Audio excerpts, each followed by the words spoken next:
भगवान शंकर और माता पार्वती प्रसन्न मुद्रा में थे, तो बोले चलो आज भक्तों के दर्शन करते हैं। माता जी ने कहा चलो।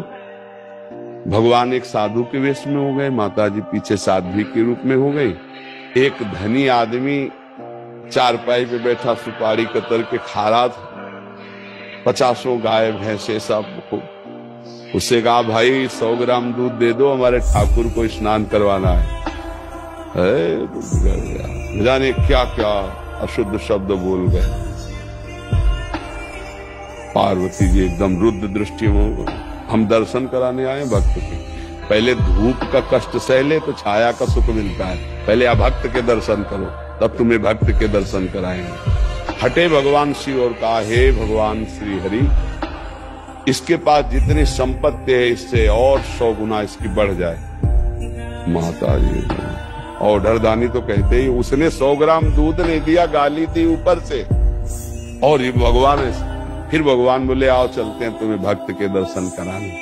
तो एक गांव में गए, तो फुसा की झोपड़ी थी, उसमें उसकी माँ रहती थी, एक गाय थी, जवान आदमी। गंगा जी पार्श्व में बहती थी, गंगा नहा के भजन करता, माता की सेवा के लिए मेहनत करता, और गाय जो थी 100-200 ग्राम दूध देती थी, उससे माता जी की सेवा। भगवान शिव गए, भैया ठाकुर जी की सेवा के लिए 100 ग्राम दूध। तो जो देसी गाय होती है वृद्ध हो गई, आधा लीटर 500 ग्राम 1 लीटर बस, ज्यादा नहीं। अपनी जो हाँ नवीन हो तो 5-6 लीटर तक, ये 20-25 लीटर अपने देसी गायों में नहीं होता। तो थोड़ा दूध देती थी, पूरा दूध रख दिया, पाओ आप ऐसे पाया। और थोड़ी देर भगवत चर्चा की, चल दिए और कहा हे भगवान इसकी गैया और मैया दोनों ले लो। अंबा जी को अब नहीं रहा गया, बोले जो 100 ग्राम दूध ले दिया उसको 100 गुना संपत्ति दे दी। ये हिसाब हमारी समझ में नहीं आया। और जिसने जितला था उतला दे दिया गरीब आदमी, तो उसके दूध की जो वृत्ति आती थी वो गैया, और बात करने के लिए थी मैया, दोनों आप ऐसा बोले। यही तो समझ ठीक है, समझो अभी इसका कुछ समय गैया और मैया में जाता है, अब ये अखंड भजन करके परमात्मा प्राप्ति करेगा। और वो उतने वैभव में तो अपमान संत का कर दिया, जब 100 गुना और बढ़ेगा तो महापाप करेगा, नरक जाएगा।